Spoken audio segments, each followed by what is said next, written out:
नमस्कार सर। परम आदरणीय माननीय प्रधानमंत्री जी, आज हमारे लिए अति गर्व का विषय है कि प्रधानमंत्री विश्वकर्मा कौशल सम्मान कार्यक्रम की चर्चा के अवसर पर माननीय प्रधानमंत्री हमारे बीच उपस्थित हैं। आपकी उपस्थिति और मार्गदर्शन के लिए हम सभी आपका स्वागत और धन्यवाद करते हैं।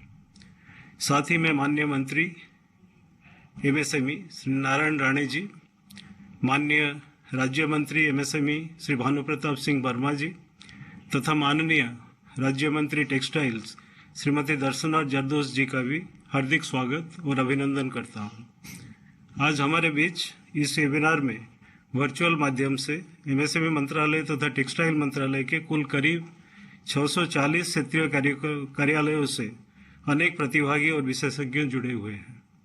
राज्य सरकारों और केंद्र शासित प्रदेशों की विभिन्न संस्थाओं और देश भर की करीब 280 औद्योगिक संघों से उद्यमी सदस्यगण भी शामिल हैं। इनके अलावा वेब लिंक के जरिए भी भारी संख्या में एमएसएमई कुटीर उद्यमियों आदि जुड़े हुए हैं।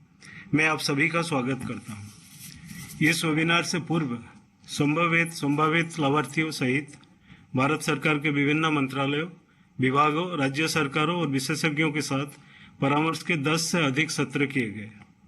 आज का यह वेबिनार सभी स्टेक होल्डर्स के संवाद और सुझाव को लेकर एक सफल कार्यक्रम की रूपरेखा बनाने में सहायक साबित होगा। एक बार फिर से मैं आप सभी को यहाँ उपस्थित रहने के लिए धन्यवाद करता हूँ।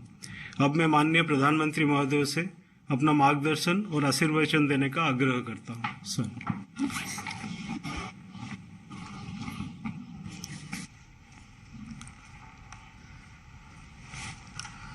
नमस्कार जी। पिछले कई दिनों से बजट के बाद वेबिनार का एक सिलसिला चल रहा है। पिछले 3 साल से बजट के बाद बजट को लेकर के स्टेक होल्डर से बात करने की एक परंपरा हमने शुरू की है और जो बजट आया है उसको हम जल्दी से जल्दी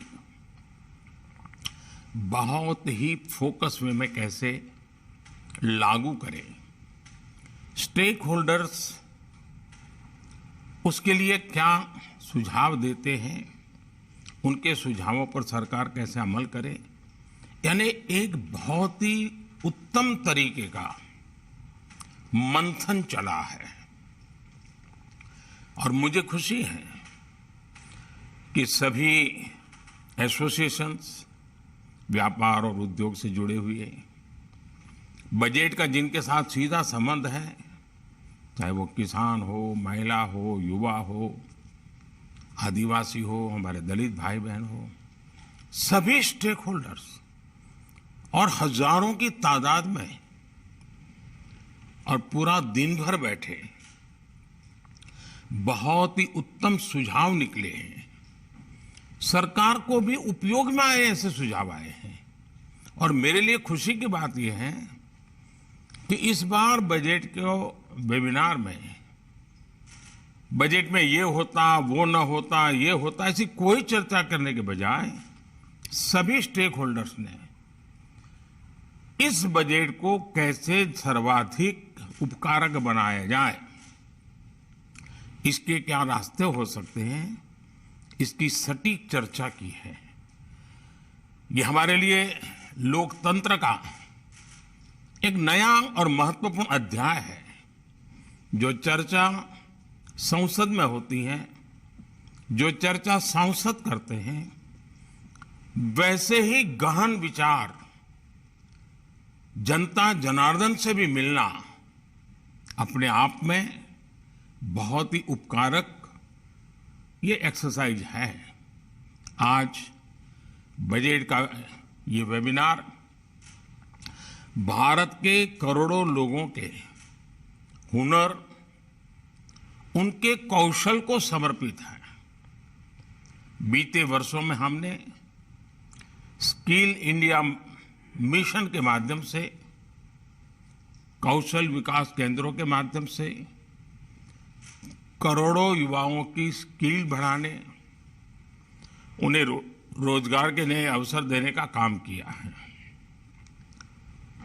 कौशल जैसे क्षेत्र में हम जितना स्पेसिफिक होंगे, जितनी टारगेटेड अप्रोच होगी, उतने ही बेहतर परिणाम मिलेंगे। पीएम विश्वकर्मा कौशल सम्मान योजना, और उसको अगर सरल भाषा में कहना है तो पीएम विश्वकर्मा योजना, ये इसी सोच का नतीजा है। इस बजट में पीएम विश्वकर्मा योजना के ऐलान से आमतौर पर व्यापक चर्चा हुई है, अखबारों का भी ध्यान गया है, जो अर्थवेत्ता हैं उनका भी ध्यान गया है, और इसलिए इस योजना की घोषणा ही एक आकर्षण का केंद्र बन गई है। अब इस योजना की आवश्यकता क्या रही? क्यों इसका नाम विश्वकर्मा ही रखा गया? कैसे आप सभी स्टेक होल्डर्स इस योजना की सफलता के लिए बहुत ही अहम है। इन सभी विषयों पर कुछ बातें मैं भी करूंगा और कुछ बातें आप लोग चर्चा से मंथन करके निकालेंगे। साथियों, हमारी मान्यताओं में भगवान विश्वकर्मा सृष्टि के नियंता और निर्माता माने जाते हैं। उन्हें सबसे बड़ा शिल्पकार कहा जाता है, और जो विश्वकर्मा की मूर्ति के लोगों ने कल्पना की, उनके हाथों में सारे अलग अलग औजार हैं। हमारे समाज में अपने हाथ से कुछ ना कुछ सृजन करने वाले, और वो भी औजार की मदद से करने वाले, उन लोगों की एक समृद्ध परंपरा रही है। जो टेक्सटाइल के क्षेत्र में काम करते हैं उनकी तरफ तो ध्यान गया है, लेकिन हमारे लुहार, स्वर्णकार, कुम्हार, बढ़ई, मूर्तिकार, कारीगर, राजमिस्त्री अनेकों हैं जो सदियों से अपनी विशिष्ट सेवाओं की वजह से समाज का अभिन्न हिस्सा रहे हैं। इन वर्गों ने बदलती हुई आर्थिक जरूरतों के मुताबिक समय समय पर खुद में भी बदलाव किया है। साथ ही इन्होंने स्थानीय परंपराओं के अनुसार नई नई चीजों का विकास भी किया है। अब जैसे महाराष्ट्र के कुछ हिस्सों में हमारे किसान भाई बहन अनाज को बांस से बने एक स्टोरेज स्ट्रक्चर में रखते हैं, इसे कांगी कहते हैं, और इसे स्थानीय कारीगर ही तैयार करते हैं। इसी तरह अगर हम कोस्टल एरिया में जाए, तटीय इलाकों में जाए, तो समाज की जरूरतों को पूरा करने के लिए तरह तरह के शिल्प का विकास हुआ है। अब केरला की बात करें तो केरला की उरू बोट पूरी तरह हाथ से तैयार की जाती है। मछली पकड़ने वाली इन नौकाओं को वहां के बढ़ई ही तैयार करते हैं। इसे तैयार करने के लिए विशेष तरह का कौशल, दक्षता और विशेषज्ञता चाहिए होती है। साथियों, स्थानीय शिल्प के छोटे पैमाने पर उत्पादन और उनके प्रति लोगों का आकर्षण बनाए रखने में कारीगरों की भूमिका महत्वपूर्ण होती है। लेकिन दुर्भाग्य से हमारे यहाँ उनकी भूमिका एक प्रकार के समाज के भरोसे ही छोड़ दी गई और उनकी भूमिका को सीमित कर दिया गया। स्थिति तो ये बना दी गई कि इन कार्यों को छोटा बताया जाने लगा, कम महत्व का बताया जाने लगा। जबकि एक समय था, ऐसा भी था कि इसी से दुनिया भर में हमारी पहचान थी। ये निर्यात का एक ऐसा प्राचीन मॉडल था जिसमें बहुत बड़ी भूमिका हमारे कारीगरों की थी। लेकिन गुलामी के लंबे कालखंड में ये मॉडल भी चरमरा गया, उसको बहुत बड़ा नुकसान भी हो गया। आजादी के बाद भी हमारे कारीगरों को सरकार से एक जो इंटरवेंशन की आवश्यकता थी, बहुत ही सुघड़ तरीके से इंटरवेंशन की आवश्यकता थी, जहां जरूरत पड़े मदद की आवश्यकता थी, वो नहीं मिल पाई।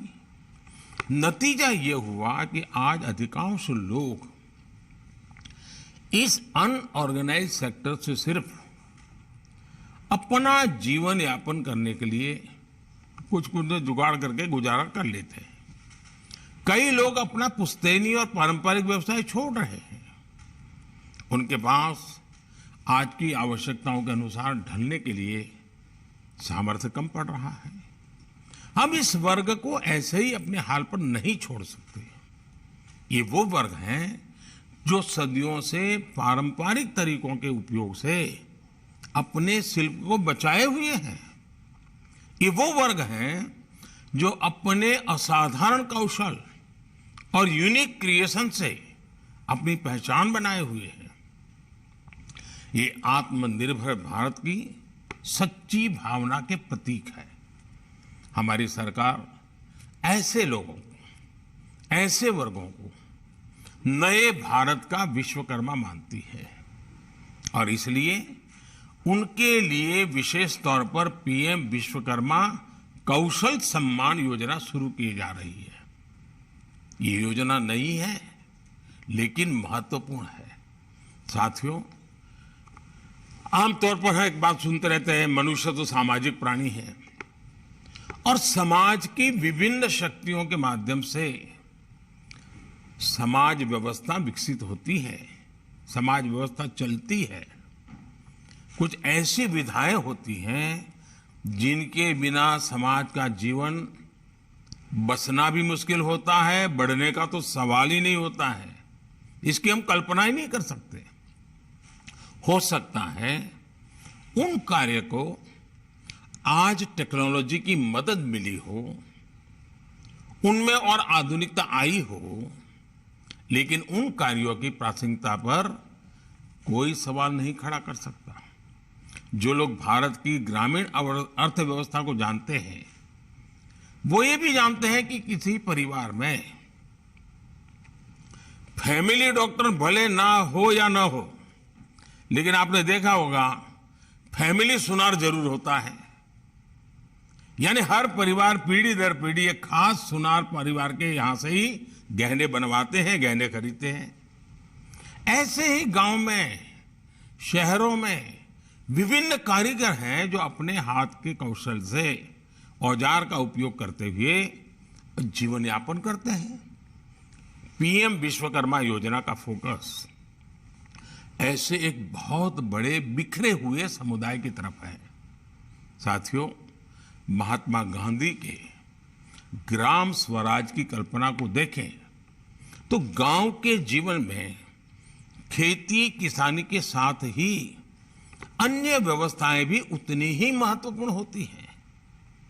गांव के विकास के लिए गांव में रहने वाले हर वर्ग को सक्षम बनाना, आधुनिक बनाना, ये हमारी विकास यात्रा के लिए आवश्यक है।